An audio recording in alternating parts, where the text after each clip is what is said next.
In one day, I closed on 4 properties with zero money. What I was doing back then is get a loan on the property and immediately, before I even close, get a second mortgage on it. So I would use the money from the second mortgage to pay for the down payment, and I did that repeatedly. I'm not sure if you remember this, and I don't really hear people talking about it. There were mortgage companies that would give you a second mortgage for 125% of your value. Yes. Yeah, that's right. I did that. All right, welcome back, my beautiful people. Super excited about today's episode, not only because of the subject matter, and we're going to talk about real estate investing, and how to survive during a downturn market. But more importantly, I'm super excited because of who we're going to be talking to.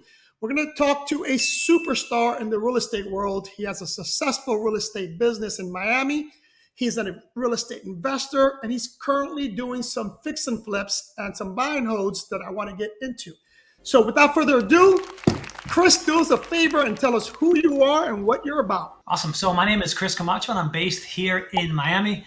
And I'm a real estate agent. In my previous life, I had a mortgage business, but now I'm mainly focusing on the lead generation aspect of real estate, providing leads to other real estate agents. We're going to talk about some of the investments you've made in real estate. But before we do that, let's get into today's market. Can you describe what the current real estate market is, specifically in Miami? But if you know nationally, we can get into that as well. It's an interesting question, Fernando, because what I'm seeing a lot, one interesting stat, kind of as a side note, is in the last 2 years, every single transaction I've done, not one person that has sold has stayed in Miami. What? Say that again? Not one seller that we've sold their home, and we've sold multiple properties in the last couple of years, not one has stayed in Miami. I was in a closing last week, and I asked the owner of the title company, which they do a ton of closings on a monthly basis. I said, how many of your sellers that you've worked with have stayed in Miami? The same thing that I just mentioned to you. She said that she could not remember the last seller that sold a property in Miami and has stayed in Miami. So why is that? Why is that? I'm going to have to say, because the average price of real estate, I mean, the average sales price of homes in Miami as of the end of August, so this is very current information, is $1,073,000 in Miami-Dade County. Yeah. No, it's the market's insane, and for those of us that invested in South Florida many years ago, we're doing fine. But people that are investing today are not seeing the numbers that we saw, and that's why I want you to talk about some of your investments. But so the market in South Florida is it going down? Is it coming down? What's the story? So if we continue on with that conversation, right, of the average sales price in Miami-Dade County, the median sales price, which, as you know, median sales price is half of the sales are more, half or less, is $648,500. So again, even with that median sales price, if a buyer puts 5% down on $648,000, they're financing approximately $615,000, somewhere around there. That's a mortgage payment, depending on taxes and insurance. That's my disclaimer. That's a mortgage payment of about $5,000 to $5,200. So even at that median sales price, I don't know how the average family in Miami would be able to hang in there with that type of mortgage payment, which is probably why they're selling, right? Cashing in their chips and looking into a market that they can obtain their proceeds from here with them having a mortgage and buying elsewhere, and most likely buying cash and eliminating that mortgage payment. Yeah, it's funny because let's look at those are people from South Florida that are selling and then moving out for the reasons you just mentioned. But on the flip side, the people coming here are people from high market areas, California, New York. They're selling at high numbers and moving here because they can afford the real estate here. And so it's funny or interesting how that's working out, right? This market for them is more affordable. Is that what you're saying? Oh yeah, for especially if they're in like New York State, or they're in California. It's in, the markets there are even crazier. I mean, so, and I've always said as an investor many years ago, and people were telling me that I was crazy. I always said that Florida was way undervalued when you compare it to what it offers and when you compare it to California, for example. We're based, California has the ocean. We have the ocean, right? California has beautiful sceneries. We have beautiful sceneries. But at the time, we were so undervalued.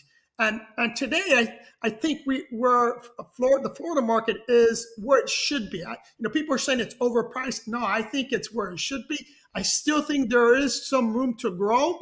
What trends, or what are you seeing with investors in South Florida? Well, as far as trends go, before I answer the second question, trends go, the condo market in South Florida is in for a bloodbath.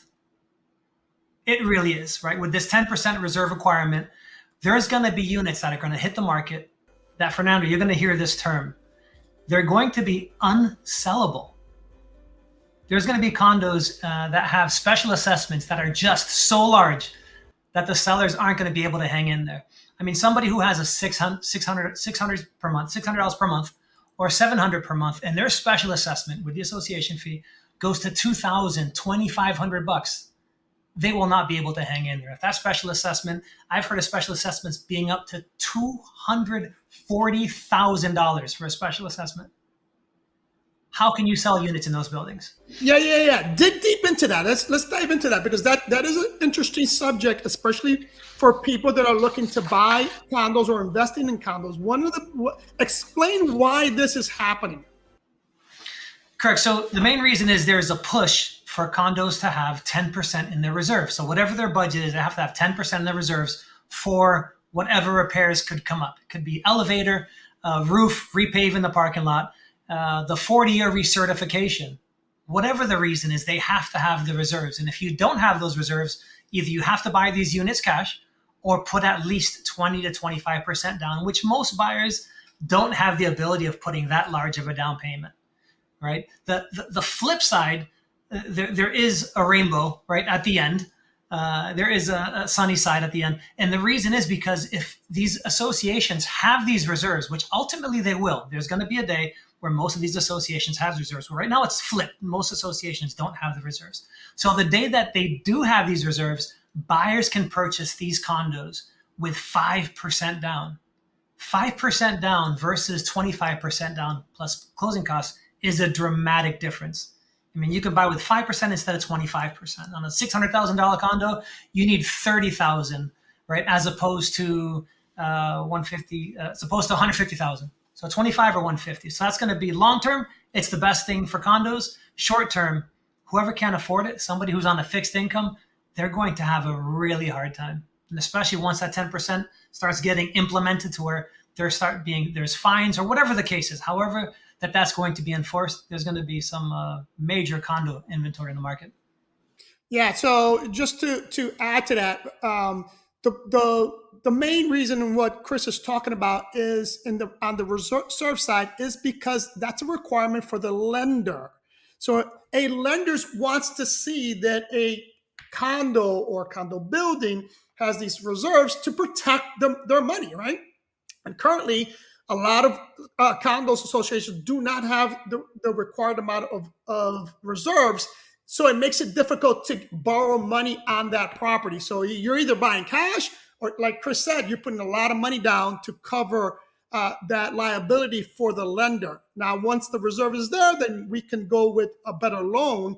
Do you think that another major reason why we're seeing this stuff with reserves and we're seeing the condo market possibly exploding or imploding, do you think it also has to do with a lot of the condo buildings here are older? You mentioned the 40-year building assessment, and also because of the stricter restriction after the Golden Beach incident. And correct. And that's the main, you hit the nail right on the head with that one. It's for condos that are 30 years old or older, right? Those are the ones, 30 plus years. Those are the ones that are going to see these issues because of the Surfside catastrophe. That's the Surfside, yeah. Right. So that 40-year recertification, engineering requirements, I mean, the county's really on top of that, especially in the Tri-County area. So yeah, that's definitely going to be a factor. And you mentioned the lending aspect, and that's extremely critical because banks lend based completely on risk, right? So if a condo association doesn't have the 10% reserves, that means that if anything were to pop up, it would have to be an automatic special assessment. So in South Florida, I'm going to say probably 90% of condos do not have this 10% reserve requirement. And that's an issue. Maybe in other cities and other states, they're more financially stable because when you're qualifying for financing, when a buyer's qualifying for financing, not only does the buyer need to have the credit, assets, income, all of those good things, right, to be able to qualify. The condo association has, not the condo association, but the financial affairs of the condo has to qualify. So they have to have the reserves, sufficient insurance coverages, and whatever other requirements are on that 3-page questionnaire that lenders are sending. So it's based on risk. And if these condos don't have the 10% reserves, in the eyes of the bank, they are a higher risk because if the special assessment or association fees skyrocket and that buyer defaults, they have to take that property back over. Banks don't want to take properties back over. They rather collect the interest and call it a day. Last question on the condo thing I have for you is how are you seeing sales? Are sales down? Are they up? Are stagnant? Is the inventory moving? So what I'm going to say is year over year, and I had a feeling you were going to ask me this question, so I thought I would be prepared for this question. So year over year, August of last year, there were 7,638, so 7,638 condos for sale specific to Miami-Dade County. Today, there are 11,155 condos for sale. So inventory is up 30-something%. And as far as closings go, from August of last year, there were 1,327 closings. And now we're at 934 condos sales per month. So closings are down 30-something%, and the inventory's up. And over time, this, in my opinion, based on the market stats, it's only going to get worse. Yeah, no. I 100% agree. Now, as an investor, I've never, ever thought that investing in a condo is a viable option for me personally, for multiple reasons. But the main reason, and I don't even invest in residential homes that have an HOA. So my biggest problem is HOA, just like taxes, always go up. And if you're doing your numbers on your analysis on your investment in that property on today's numbers, I'm here to tell you 3 or 4 years down the road, it's going to be completely different. And you're seeing that more so in the condo industry. Like Chris said, I mean, you're looking at association fees of over $2,000, $2,500. There's no way, or it's very difficult to be profitable as an investor when you do that, unless you're buying as a buy and hold, not for cash flow, but for equity down the road. But like Chris said, man, I've never seen, especially in the condo industry, it being viable. And I learned, the hard way back in, if Chris, I don't remember when you came to Miami, but back in like 2004, 5, and 6, condo conversions was the thing. There was so many people investing in condo conversions. And in the very beginning, we made money. But towards the end, everyone lost. I don't know a single person that made money on a condo conversion towards the end. And as you know, 2008, 7, and 8, it was really bad for real estate. Now, if you held on to them, like we held on to one condo in Weston, that today, I mean, it's doing phenomenal, cash flowing well, it's paid off. So today it's good, and the equity is super high. And it goes as to my philosophy of buying and holding, and looking at real estate as not a short-term investment, but a long-term investment. So for me, it played out well. But a lot of people see real estate as a way to get rich quick. They're thinking about short-term, but it's just so risky, in my opinion. But with the same vein, what you're talking about, 2004, 2005, that was a time of complete speculation. Yes. right? People were buying new construction condos, condo conversions. Before the unit was even turned over, people were making $50, $100, $200,000 before these units were even ready. Banks were giving out loans. There was a joke that we would say within the industry is if you had a pulse, you could get a mortgage, right? There were loans that were done by certain banks, no income, blank income, no employment, which basically means not even an employer listed on the application, and no assets. You didn't have to have a job, you didn't have to have money in the bank, and you didn't have to prove income. And to boot, they were doing 5% down on 4-unit properties. And these rates were like at 7%. Now I'm gonna give you my story, which banks should have never lent to me.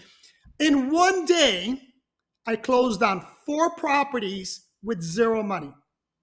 What I was doing back then is, because banks were allowing me to do this, was get a loan on the property and immediately before I even close, get a second mortgage on it. So I would use the money from the second mortgage to pay for the down payment. And I did that repeatedly with zero money. And like I said, in one day, we bought 4 properties.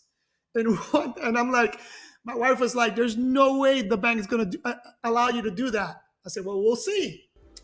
I'm not sure if you remember this, and I don't really hear people talking about it. There were mortgage companies that would give you a second mortgage for 125% of your value. Yes. Yes. Yeah.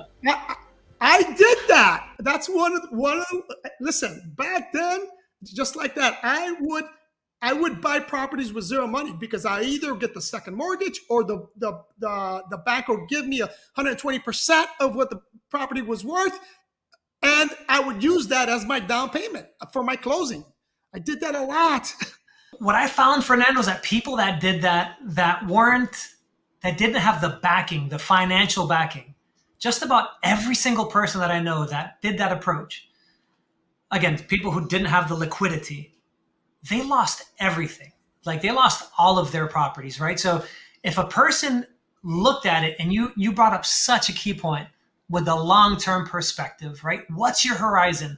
I don't care what you paid for a property in the last 15 years, 20 years. If you still have it today, there's a chance that you can have that mortgage paid off or 80% down with that principal balance. So it doesn't matter what you paid for it. If you were able to weather that storm, right, you are in such an amazing place today. And I'm living proof of that. Now, there was of all the properties I purchased, I lost two properties, and I lost them. Well, I decided to sell them, and I sold those properties because back then, unlike today, back then it was difficult to get quality property management companies, and I decided to invest outside of my area, and I bought properties in Port Charlotte. Those are the 2 properties that I ended up short selling. Of all the properties I bought, I still own almost all of them with the exception of maybe 5, but 2 in particular that I had to short sell. And the only reason I did that was because I didn't have a good property management company. I went through 3 property management company. On the third one, not only did they steal the money from the rents, I wasn't getting paid for 3 months. They were saying the tenants weren't paying, and yet they were pocketing it. Then when I drove down there and inquired, the tenant said, no, I am paying. So I had to get into litigation with that property management company.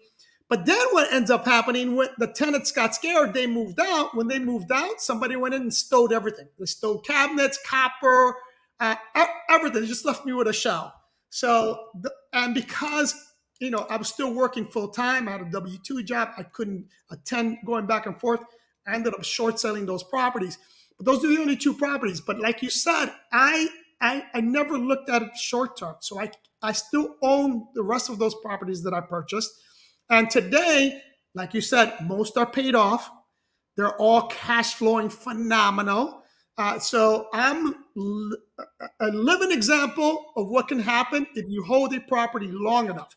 So many people that I know that were were doing it with a short-sighted mind or short-sighted mindset, they lost money because they ended up bailing on these properties and were getting pennies on the dollar. So, I knew at some point that the tide was going to turn. I just had to hold on, and I did.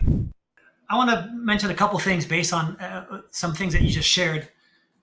One is you have single family homes, which made a huge difference for you, right? As opposed to the condos.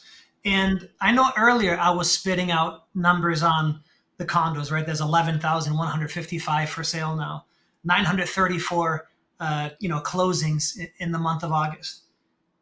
One thing is just talking casually about those numbers. The second thing is, which is probably part of who your audience is, how does this affect me as an investor, right? As a real estate investor, how does this affect my bottom line? And what you said is so true. If you have a condo and you're making $400 a month net, and your special assessment, you have a special assessment now that's $1,900 a month, you are bleeding $1,500 per month. Yep. So I have clients all the time that reach out to me and they say, I just came from Miami on vacation and man, do I love the beach. Do I love the beach. And you know what's coming out of my mouth next?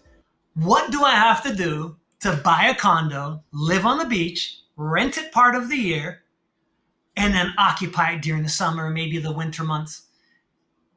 I haven't had one of those transactions, Fernando, that has come to fruition. Because I think that when people come here, they have like this whole excitement. They're on Washington Avenue. They see bar after bar, little cafes. They see the restaurants. They see the nightlife. And they say, I can completely live in the city. I can invest in the city. But when you put a pencil to it, the numbers don't really make sense. So you know what I'm shifting now to with these clients?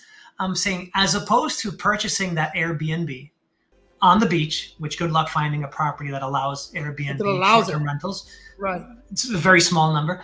Instead of doing that, buy yourself a duplex or a triplex in Miami. Take advantage of the Miami market, make some money. And when you come to Miami, you know what you should do? You rent an Airbnb from somebody else who's probably taking a loss on their rental. Yes. Listen, phenomenal advice, people. Phenomenal advice, because it's so true. Like, for example, we're currently under contract on a couple of duplexes, and that's the same advice I gave my investors. I said, listen, don't forget the beach. First of all, in Miami, very few condos will even allow you to rent out the property as a short-term rental. So I tell them, I said, take that out of your head. If you can afford it to pay everything on your own, then buy that condo. If you have money to throw away, buy that condo. But if you want to invest, the investment will be in any residential property, but probably more profitable will be in a duplex, quadplex, or multi-unit property. Have that property cash flow, and then use that cash flow to rent that nice condo on the beach. So yeah, great advice. And let's talk about what specifically the things that you look for when you're looking to invest in a property. Well, since I'm in the lead generation business, in the sense of where I refer leads to other real estate agents, I come across a lot of buying opportunities. And most of them, Fernando, as I'm sure happens with you, most of them don't make sense. And you said to me one thing about a year and a half ago, 2 years ago, where you said, when you purchase the property, do not bank on that short-term rent to see if it's appealing or not. The property has to carry long-term. And that's kind of a base, a parameter that I look at when purchasing a property. And the second thing is it has to have that second unit. I don't care if it's a single family home, but it has to have that efficiency, the in-law quarter, the ability to add an ADU. And that's a project in and of itself, which that's probably second option for me. Straight out the gate, I want that second income. So if a unit has a garage that's been converted and it's being used as potentially as a rental, I've had properties where that rental from that garage could be $1,500, $1,700 per month. And I have a property that my mortgage payment is less than $1,700 per month. So what I make from the actual rental that you amazingly manage for me, that property, it's probably making, let's say, 4,500 to 5,500 per month. This is one property. So the garage covers the mortgage and the house is generating 4,500 to 5,500 per month.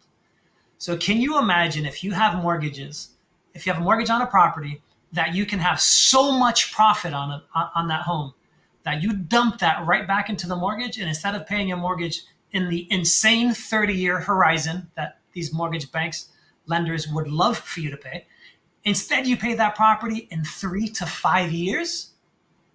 I mean, you want to talk about like dramatically accelerating, right? Your own retirement plan. And it's just that small change, finding that second rental or a third unit. I have a property that I have listed now that's under contract. It's legally a duplex. How they milked 4 units out of it is beyond me. It's not my problem. And you know what I'm talking about? Yeah. So the asking price on this property is 1.1 and it generates $9,900 a month in Wow. rents. 3-2, a 2-1, a 1-1, and an efficiency. $9,900 a month rent. I mean, you want to talk about like the most insane, ridiculous return, Correct. right? So again, I'm not promoting looking to buy properties that have additional units more than what's legally applied. That's not my point. My point is find a property that has that second rent. That's golden. Phenomenal advice, great advice. And here's what's key in what Chris just said. Right. Number one is understanding. Uh, well, let me backtrack a little bit. Any investment, doesn't matter what investment you're going to go into, the numbers need to make sense, right? And I remember having and we didn't address this, but so you guys are aware of. Um, I do manage one of Chris's investment properties. I met Chris in the real estate world as a real estate agent. So we do have that relationship, and which is again one of the main reasons why I wanted him on, because I know that what Chris is currently doing is stuff that I will tell any investor, and it works. So going back to making sure that the numbers work, right? But more importantly, you have to look at it also in the long term. So, for example, in today's market, if you're getting a loan, when you're adding your property taxes, insurance, and your mortgage with the high interest rates, it's very difficult to cash flow sometimes.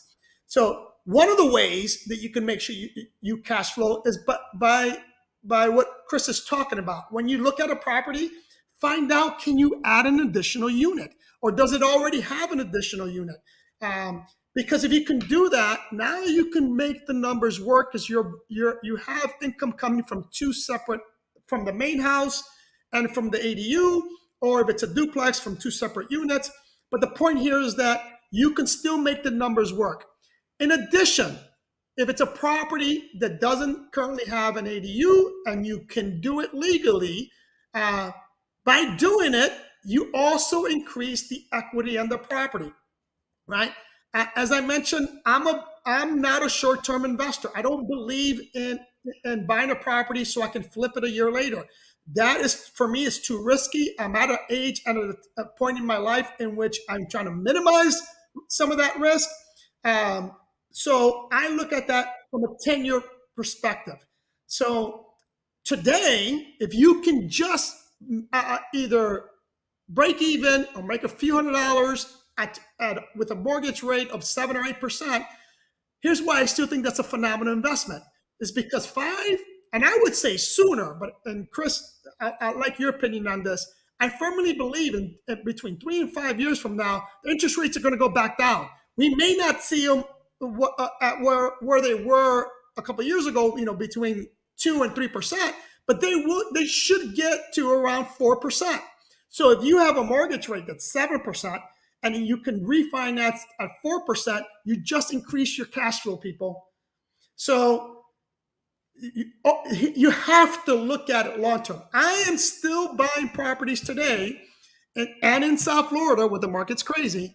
And the reason I'm doing that is because I still firmly believe that 10 years from now, I'm going to look back and say, thank God I bought, right?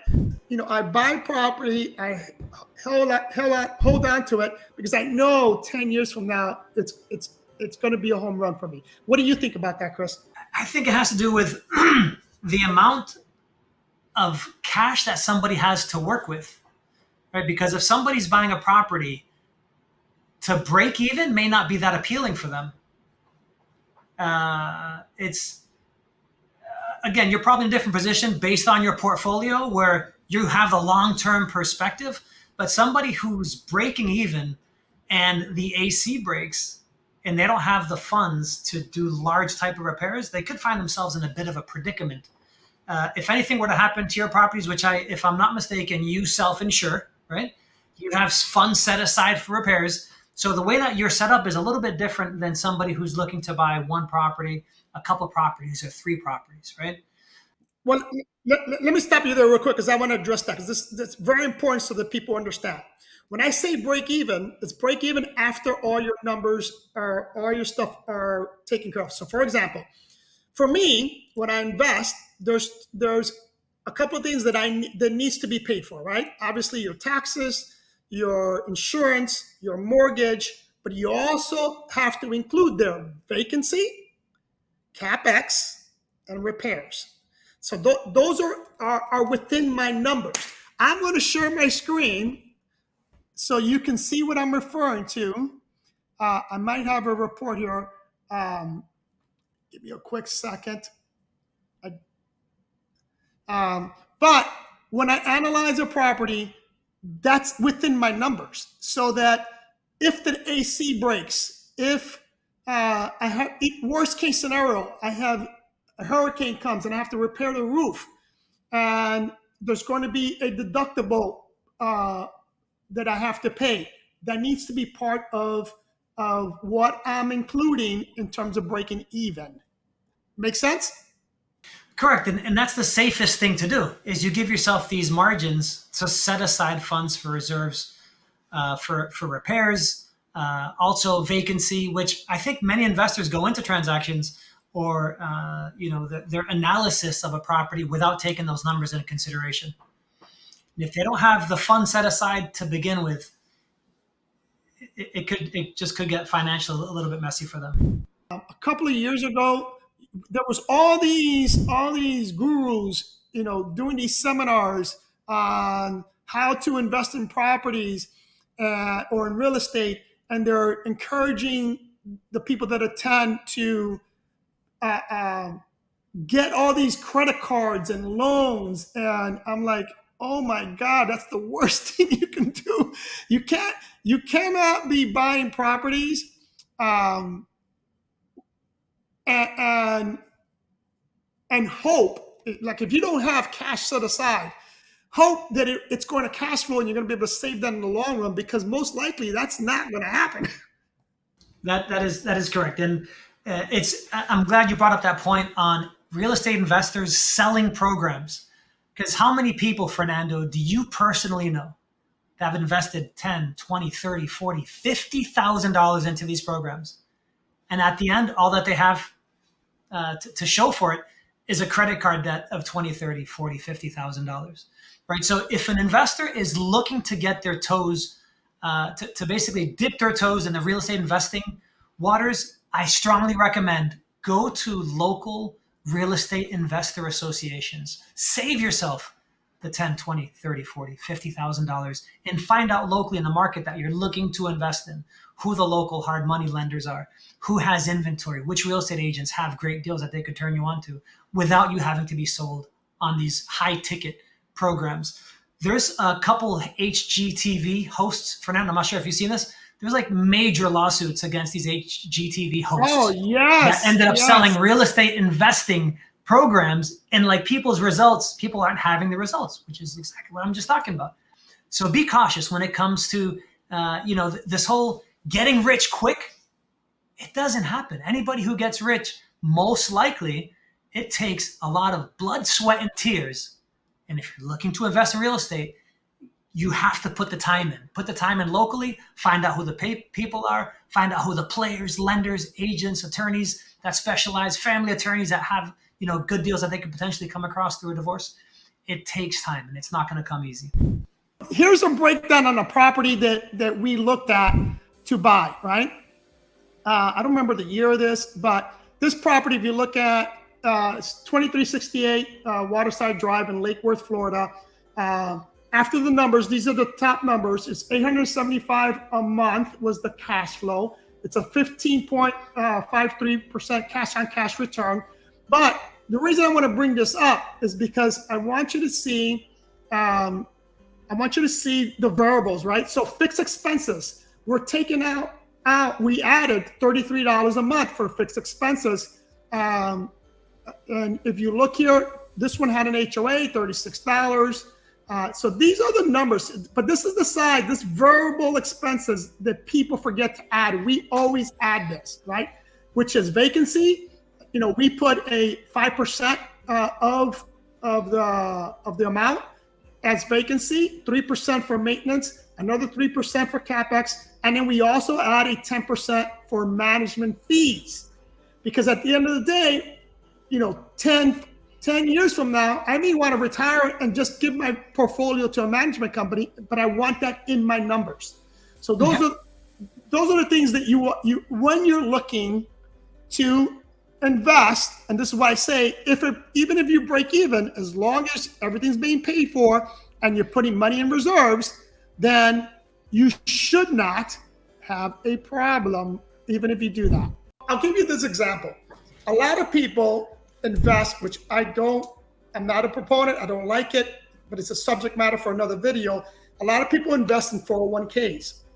And I tell people when they say, oh, I'm not making money on this property, meaning, I'm just breaking even. And I tell them, well, let me ask you this question. How much money are you making on your 401k monthly that you're putting in your pocket right now? And the answer is always zero, because if you can't get it, right? And then my next question is, how much money coming out of your pocket is going into your 401k? And oftentimes it's about 10% of their salary. And I'm like, well, let's go back to this property that you're saying isn't a good investment. How much money are you putting into this property monthly? And its answer is zero, because it's all coming from the rents. So whether the property is cash flowing or not, for me, it's irrelevant. Is the money that you're making on that property paying your bills and putting money in reserves? If the answer is yes, it's a phenomenal investment. Yeah. And again, Fernando, this is my opinion. Everybody has their perspective. It's because you are a long-term thinker. Your perspective is different than the average Joe. You have the means to sustain a property. You can weather the storm. You already have, and you will continue to do it. But if somebody's purchasing one property, doesn't have liquidity, and they're close to breaking even, they may want to look for that right deal.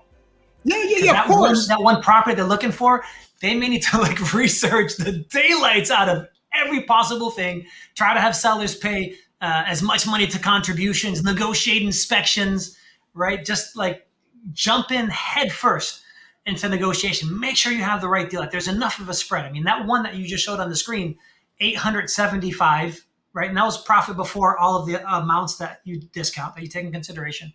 That is a very big and healthy spread. Is that based on short-term or long-term rentals? I'm just curious on those numbers. Long-term rental. Long-term, which I knew the answer, but I just wanted to confirm. Yeah. So that property has plenty of money to play with there, where I think that even a new investor, that property would be very appealing to them. Yeah. And again, don't get me wrong. You have to, first of all, backtracking. If in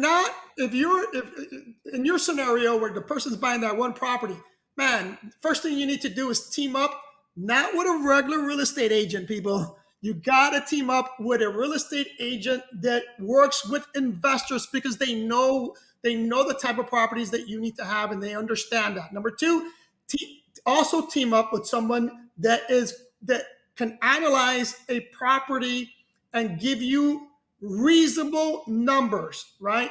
Numbers that are not over exaggerated, because I'm a risk taker, but when it comes to investing in real estate, I'm very, very conservative. All my numbers are super conservative because I think about not the worst case scenario, but almost the worst case scenario, right? So, but I really think there's so many people out there, tons out there that want to invest but never jump in because they either overanalyze something or because their numbers are just too unrealistic. So, for example, that property I just mentioned, that was a phenomenal, a 15% cash on cash return is a phenomenal deal, but it's not a deal that we see often, right? Probably, like me personally, when I first started, I was looking at anything that was going to give me either between an 8 and 15% cash on cash return. It was rare that I found a 15% cash on cash return property. And had I waited for that, magic number, or I need to make X, man, I don't think I would have a tenth of the portfolio I have today if I was looking for these big numbers. They're just too difficult. And at the end of the day, now I understand I'm different. At the end of the day, I was always looking long term. And in fact, when I first started in real estate, I was one of those people that would buy a property, a fixer upper, live in it as I'm fixing it, and then 2 or 3 years later, rent it out and move on to the next project, right? So, because I didn't have the money, I didn't have any money to do that. So the only way I could afford it was to, number one, do most of the work myself and actually lived on the property, because I have to live someplace. You have to live someplace. Why not live in a place that eventually will be your investment? I have a question for you with regards to your purchases.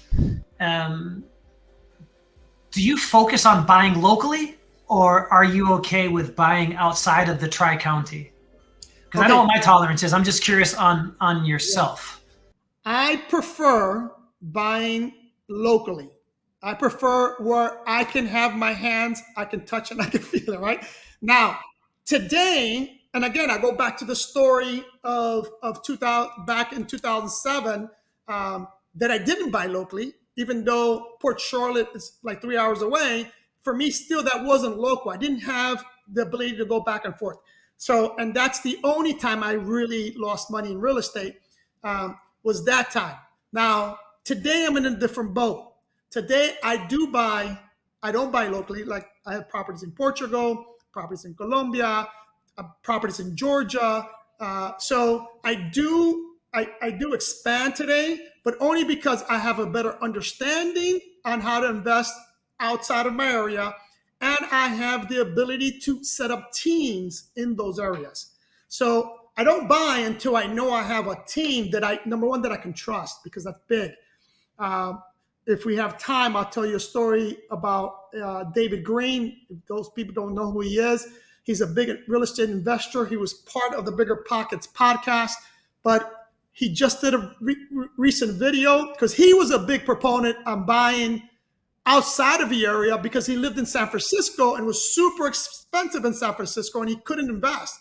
So the only way he could get into the investment game was buying outside of the area. So, for example, he bought a lot in Jacksonville, but he didn't. He bought so much, grew so quick that he couldn't keep up with it, and he didn't have the right teams in place. And at the end of the day, he lost a lot as a result of that. So that's a long-winded way to answer your question, but I do believe it in today, but not for everyone. What sets you apart, Fernando, from most investors out there is you have every aspect, or should I say just about every darn aspect covered in the transaction. Right now, you have a management company, you are a real estate investor, you have access to funds, maybe even pools of funds.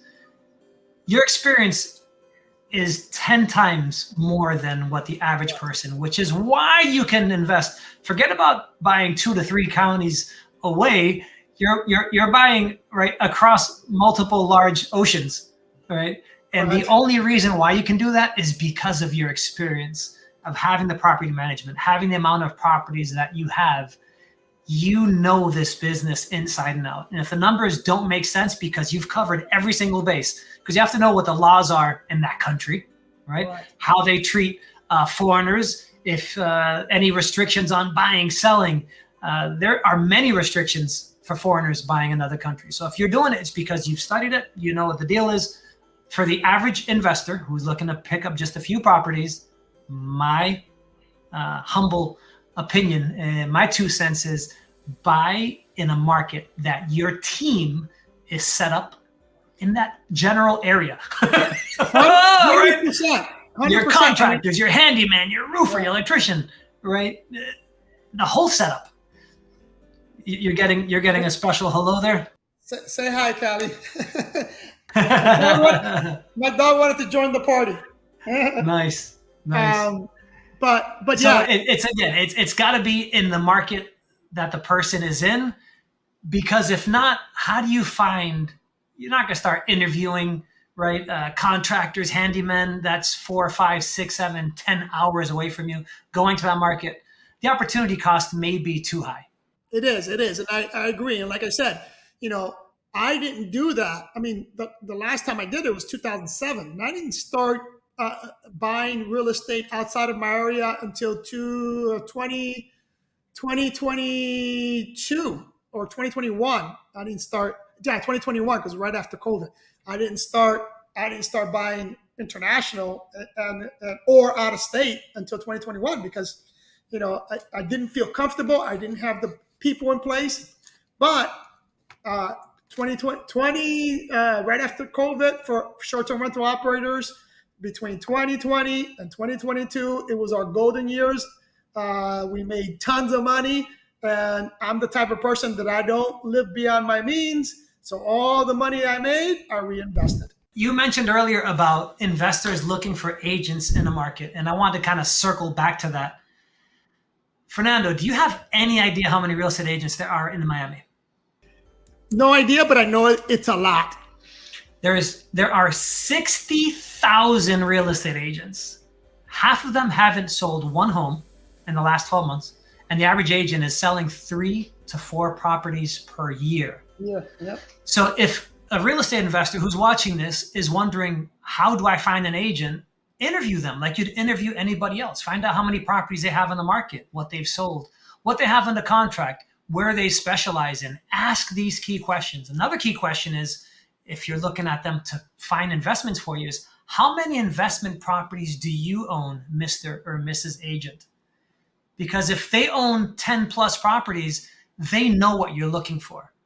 That agent can call you up one day and say, look, I found this property for you. I was just under contract. I'm going to have to back out for whatever reason they have to back out for. And they will tell you, this is the freaking deal that you are looking for. Here is the winner. This is the one that you have to pick up. But if this agent has sold one property in the last 3 years, they don't own any real estate, they live in a trailer behind somebody's house, that's probably not the real estate agent that you want to pick up. That's going to help you specialize in finding the most amazing real estate investment deals, because they don't have the team themselves. How can they refer you their own personal team? I mean, that's like you, Fernando. You referred me the management company, which is yourself, the cleaning company, which you also take care of. If something needs to be repaired, you have that person. I mean, like Aaron, there's just so many different people in my life that I depend on to provide me quality referrals. And if the agent you're working with doesn't have these relationships, or they don't have the experience, that's probably not the agent that you want to help you look for an amazing deal.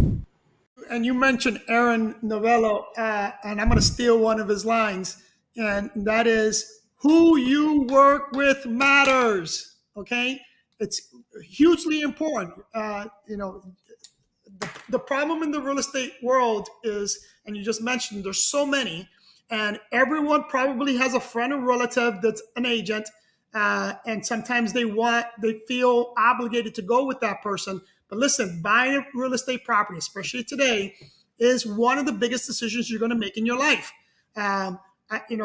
Business is business. I don't care if it's my cousin's best friend, if that person has no experience in investing in real estate, I just can't use that person. But that's because experience has shown you that, correct. right? You've learned that. When a seller tells me, do you know what my number one objection from a seller is? I don't know. The number one objection I get from a seller is, I know somebody in the business. Yeah. No kidding. Yeah. I mean, my handler for that one, right, textbook, is I'd be surprised if you didn't know at least 4 to 5 agents. What if I can guarantee that I can put you more money in your pocket? Would you be open to at least me providing you with this second opinion? And how true is that? Sellers don't ask for second opinions when it comes to interviewing agents.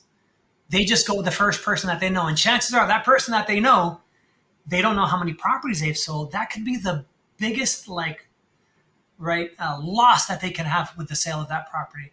It's you think that you're saving commission by hiring this agent. The reality is you're losing a lot more because they're going to cost you more with their lack of experience. In your business, give me some of the key factors that have contributed to your success. That's a great question. And I feel like this answer may be a little bit basic or boring for some. However, it's been the bedrock of my business. What's contributed to my success, number one, is focusing on where in the world am I getting my next deal from? That's extremely basic, right? So lead generation is basically that answer, right? So number one is focusing on lead generation. The second thing, it may even be tied for number one, is practicing scripts. I once knew a guy that I still know him, he practiced 3 times a day. He'd do his role play, whether he was writing out his scripts or rehearsing with somebody, which is one person acting as a seller, the other person acting as the agent. He did that 3 times a day. Fernando, that guy's skill level in 6 months was off the charts. Yep. I don't care which objection you gave him. There's usually only 5, right? Any objection you gave him, he had 2 variations of each objection, and he had it to where he had the intonations in there. The smile was implemented in the handler. If you don't do that, what happens? You make phone calls and you speak to sellers for years, and every time you respond a different way, right? So lead generation, scripts, and the calendar, right? The schedule that you follow. I don't care what anyone does after 12 o'clock. That's your business, which hopefully you're presenting from the leads you've generated in that morning. But if you dedicate 3 hours a day, every single day, to generating leads, and if you're a real estate investor, that would be speaking to potential sellers, reaching out to attorneys, prospecting, lead generating, whatever you want to call it, cold calling, doesn't matter the term that you give it. But if you do that, lead gen, practice your scripts, and following a schedule till you dedicate a certain amount of time every single day into looking for business, you really cannot go wrong. What happens is the average agent, let's say of average skill level, probably takes about 150 contacts to go on one good appointment. Fernando, what happens if you speak to 3 people a day? Yeah. It takes you 50 calling days to generate a lead. That's months before you close your first deal. So the question becomes, how can you speak to as many people as fast as possible? Prospecting is just that, is acquiring customers. People, without customers, you don't have a business. So your primary focus should be prospecting, right? Should be trying to acquire your next customer. So for agents specifically, is that like Chris said, that script, practicing your script, right? Mastering your craft. And if you're, whatever business you're in, what is your craft, right? Master that and focus on customer acquisition, and you'll be fine. Because I don't care which specific business a person is in. If you're selling, you have common objections. As a real estate investor, you're speaking to a seller, they have these common objections that come out of their mouth. So you have to make a note of what's the common objection for this type of scenario. This would be for real estate agents, mortgage originators, someone looking to be in a real estate investing, whatever sale that you're doing, you have common objections, and it would behoove you to master the handling of those scripts. How do you see the importance of building a team? Or what's the importance of building a team? when you start off and you want to start generating some income, you're going to do a lot of things yourself. But it gets to the point of where you're going to want to find help. In the real estate business, the first hire would typically be a transaction coordinator. This is a person that helps you from contract to close, and they help make sure that all the contingencies are taken care of. That's the normal first hire. Because if daily activities come up and you have to go to the post office, you've got to put a real estate post in the ground, you have to place a lockbox, you're doing $10 to $15 an hour activities, and your only focus is what? Lead generation. You don't have time to put stamps on an envelope. You don't have time to pick up documents in somebody's home. You have to find somebody, whether you pay them a small salary per task, however it is that you do it, but find somebody to do those. And I say this with respect, these menial tasks that take away from your lead generation. If you're looking to flip properties, do the assigning of contract, whatever it is, that's worth thousands of dollars for you, if not hundreds of dollars per hour when you're doing the lead generation. So leave all of those other tasks to somebody else. But it is a process, and each person has to learn at their pace. You mentioned how most real estate agents, only sell 3 or 4 properties a year. We have so many real estate agents. And then now in today's market, with interest rates being so high, what would be an adaptation for an agent to survive during these difficult times? I appreciate the lob, the softball lob. What I'm going to say is if an agent is looking to jump into this business, the number one thing that they have to do is find somebody who is kicking ass. Work with an agent that is a superstar. I don't care if it's myself, if it's with Fernando, find somebody that's damn good, that's a master at their craft, that they can mentor you, provide you with leads, give you all of the systems that you would need to succeed. Because if you don't, you're just making your success that much more complicated. It doesn't really have to be. I mean, if you want to learn to play basketball and you have someone that is playing at the professional level, why would you try to pick up advice from somebody playing at the park? Right. No, 100%. Go straight for the pro. It'll accelerate the learning curve. And not only do I agree with that, but also not just, let's say for example, you find someone, a superstar you can work with and adapt with. For me, listen, even Michael Jordan had a coach, right? So once you have that, don't ever sit back on your laurels and say, hey, I made it, I've done this, I've done X. No, man, continue, find a mentor, find a coach, someone that's going to guide you, someone that is constantly going to hold you accountable, because you can easily fall into the trap of thinking, I made it, and then you're going to quickly see that you may not have made it, right? You fall out in the end. What advice would you give either a struggling real estate agent or a new real estate agent getting into the business outside of finding a mentor? What I would say is decide on what you want. Decide on what you want. How bad do you want it? How bad do you want it? Do you want to succeed so bad that you lose sleep over it, right? It comes down to, Fernando, do you move away from pain or towards pleasure? I feel that most people move away from pain. Does it have to do with not being able to make your mortgage payment? Does it have to do with the fact that you want to put more food on the table for your kids? Do you want to be able to afford the private school and you can afford the private school? What makes you tick? Figure out what makes you tick and go after that like there's no tomorrow. Because if you're easily swayed, this business or any sales business is not for you. Find yourself a job where you can get a small salary and figure out how to just get by for the rest of your existence, right? But if you want more, you have to determine how serious are you? How bad, again, and I start off with it, is how bad do you want it? Yeah, 100%. That's a long-winded answer. Yeah, and it's a great answer, and it's that you have to find out what your why is. And I love your analogy when you say focus it more on a pain point, because you're right. We're humans. We try to avoid pain points. So if you have a pain point, you're going to do everything you can to alleviate that pain point. Chris, this has been great. You gave a lot of gold nuggets to To my subscribers, I greatly appreciate you. How can someone find you? On the socials, you can find me at Chris Camacho Miami, which I'm sure you'll put in the description, my contact information, but it's basically Chris Camacho Miami. And one thing I want to add to what we just spoke about, Fernando, is are you sick and tired of being sick and tired? And that comes from Les Brown. Are you sick and tired of being sick and tired? And I was sick and tired. I wanted to get ahead. I wanted to succeed. If you're looking for a property manager, and this is a plug for you, Fernando, with no, again, interest whatsoever. If you're looking for an incredible property manager, travel agent, and an incredible human being to partner up with, Fernando is an amazing resource. He and I just talk. We can have this podcast probably for the next 5 hours, and we can just keep going. And I can talk about, you said you don't buy in HOAs, and I said you probably can buy in HOAs if they allow short-term rentals. We can just keep going on and on.